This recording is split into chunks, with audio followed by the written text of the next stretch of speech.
Asshole podcast, opinion like assholes. Everyone got one, so I invite you. I welcome you to hear mine. What it do? You understand me? I ain't gonna hold you, as folks say these days, but I am gonna hold you for a little bit. But I got a couple of things I wanted to talk about. You understand me? Um, like I said, I ain't gonna hold you, but I'm gonna start with something fresh, something funky, something funny, something entertaining. Mike versus Jake Paul. I made a post, a video about this before, and all I'm gonna say is I don't think that y'all gonna get this cakewalk. I don't think y'all gonna get this show of Mike putting Jake dick in the dirt. You understand me? I actually think it has the potential to be a wonderful, wonderful fight, a magnificent evening, a spectacle. You can even call it a spectacle, not because I'm trying to like shit on it, but a spectacle of like no other. I think it's gonna be one for the fucking ages. You hear me? I think it's gonna be the biggest fight of man, I think it's the biggest fight of the century. Calling it, I'm gonna say the biggest fight of the century. Just because of the buzz and the hype that it's gonna cause alone. But I also think it has a great makeup. You know what I'm saying? The DNA of the fight right now has a great makeup of potential beautiful, beautiful fight. You know, like I said, I think it could be a great night. I'm gonna jump into Candace Owens. Let me go with Candace Owens real quick. Now, I watched some of the Candace Owens interview on the Breakfast Club, and what I would say is from some points that I watched, I didn't watch it all, I didn't hear everything from start to finish, but from the points that I did watch and the points that I did hear, I would say Candace Owens, in a lot of ways, you know, she isn't this per se anti-black from what I saw. But like I said, I haven't followed her like that. I just heard some sound bites, you know, some click baits as they may call them that of her before. I never really sat down and watched her as a whole because you know some of the things that are from the clickbait and sound bites, you know, wasn't my cup of tea. Left a little distaste in my mouth, a bad taste in my mouth. But what I would say is from what I saw, a lot of what she was saying is, you know, she was saying, okay, white people don't like us being black people.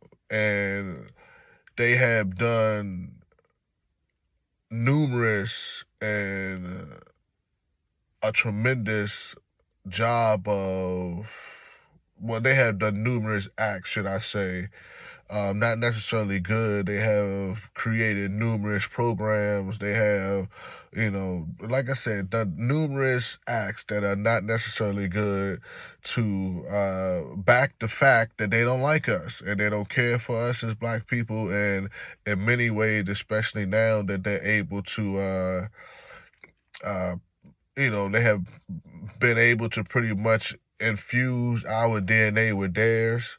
You know, their children, if you look at it, you know, their children, the world, not even their children being, you know, Caucasians or white people or European children, but the world is nothing but mimics of black people. You understand me?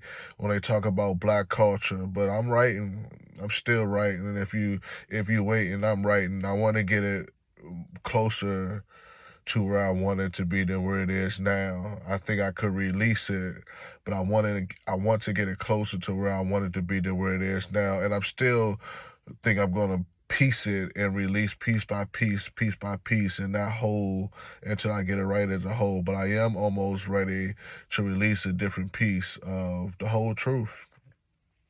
You know, the book that I'm writing at this current time, the whole truth. I also have other materials that I gotta work on getting out.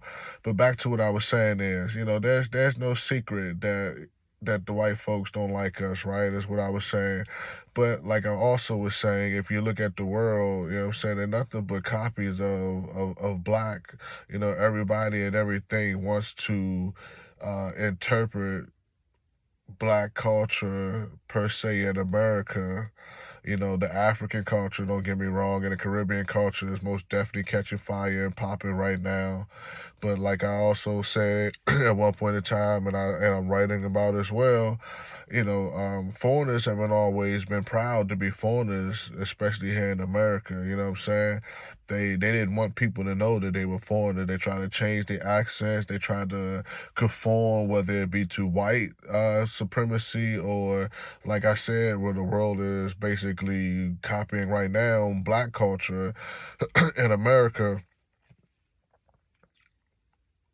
You see the mannerism of people, you see the way people talk, the way people act. Like I said, the mannerism, the body kinetics, the way you see bitches, they all trying to move like what was so ghetto back in the day. Now everybody running around like boo boo baby and all of those shit like that. You hear me? You hear me? And in the Asian culture already been, a fan, but I was at the airport the other day and shit, and I watched this Asian man get out of his car, and he, like I said, and Nike is not necessarily a black, not even gonna say necessarily, Nike isn't a black design or a black brand, but it's most definitely supported by black people a lot, and the culture of Black America and the culture of sports in America, which primarily run by black people, the culture of rap, hip hop, R&B, whatever you want to call it, right? Well, should I say all those above? But he got out, man, and he was draped, in the hoodie and the sweatpants, in the Jordans, the Nike ones and everything like that, the Jordan ones and everything like that. You know what I'm saying? Like the cap from head to toe, you couldn't tell him he wasn't a b-boy. And he was an older man too. And I say older, he had to be closer to 50. He had to be closer to 50. But he was an older man too. But you can find that throughout from 60, 50 on down and up. You can kind of find that throughout in this day and time now. But back to what I guess I done spewed off a topic to say. So Candace Owens, pretty much in my opinion, she's like, okay, white people, they don't like us. You know what I'm saying? Just like, but like I was saying, like Cat Williams and other people had brought up, but if you don't like us, for motherfuckers that don't like you, they still pay tremendous amount of attention to you, and it's crazy, but she basically saying like, okay, black people, white people don't like us. Now what? Do we sit here and we cry about it? Do we sit here and pout about it? Do we sit here and, say you don't like us and here's all the reasons why you don't like us, and they can, either acknowledge that shit or say no, you crazy, or no, whatever, or they say, yeah, okay, it's true, we don't like you, now what? So basically that's where I kind of like stand with Candace Owen at, because she's basically like, now what? In that regard, okay, now what? Now, I'm not going to give you my now what. Not right here, not right now.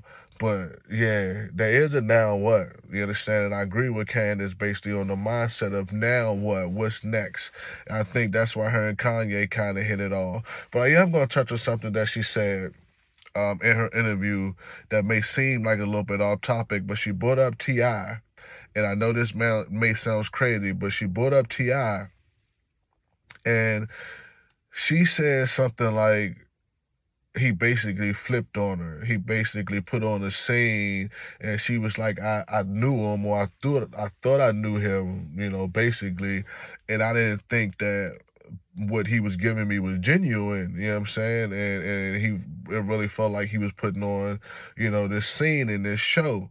And that's gonna lead me into my next, and I think going to say final topic that I want to touch on real quickly is T.I. is part of that black elite, whether motherfuckers want to realize it or accept things or not. There's some individuals that are part of that black elite and the black higher echelon or of individuals, and not in a sense of moral or dignity or character or respect or even art form or even production or their body of works or anything like that. And I'm not saying that T.I. doesn't have a magnificent body of work, as far as his entertainment goes, as far as his rap goes, as far as his just the individuals that he done put on and the things that he done, have brought into fruition of life.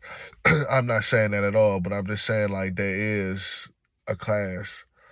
I'm gonna call them more like gatekeepers than elites, but we know them as the elites. But I'm gonna call them gatekeepers because the elites kind of give this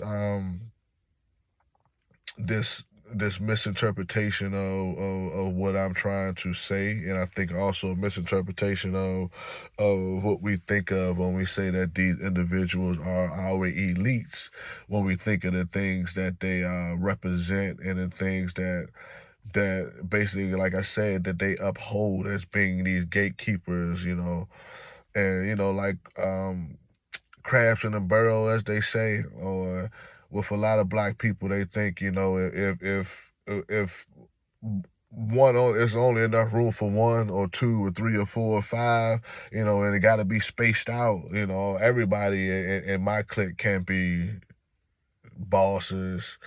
Turn them up. What's that? What's that Migo joint? I'm sorry. What's that? Who is that? Who is that? Who is that? Who is that? Who is that? Quavo? Who is that? Turn your click back, dog. What else? I'm a little, like I said, I'm coming up the mountain. I ain't going over the mountain, and I ain't on top of the mountain, but I'm most definitely coming up the mountain. But yeah, that turn your click up, dog. Put them on. You know what I'm saying? Motherfuckers act like that everybody in their clique can't be bosses or some shit. Like they're afraid for everybody to eat, or everybody can't be put on, or if everybody get put on, they gonna take some of their shine, right? And I'm just fed up. But going back into these elites, so to speak, and I'm gonna go with Diddy. Right? I'm gonna end it with Diddy and this whole fiasco that's going on with Diddy right now, right? Now, I'm gonna say, if you know, you know. And it's not necessarily news, and it's damn sure isn't new news. So I'm just more so concerned and wondering why now. Why is Diddy one of the most powerful and most protected individuals of the last, and connected, powerful, protected, connected, and riches as well, wealthy as well, individual of the last, I'm going to say 25, 30 years for sure. Why is he now being sacrificed after all his sacrifices that he has contribute to, I'm going to say, the way of the land? You know what I'm saying? When you reach a certain pinnacle, and that Holly weird space, as they like to call it, or others may say the Illuminati, which goes much further than that Holly weird space. That's why I just don't want to limit it to Holly weird, because as you see, if you've been following, as you know, the CIA, the FBI, they all have a part in this shit. You understand me? And it ain't all good. It ain't all good, but like I said before, if you know, you know. And like I also said before, everybody doesn't have to be in on it in order for it to be a play. Everybody does not have to be in on the ploy in order for it to be a play.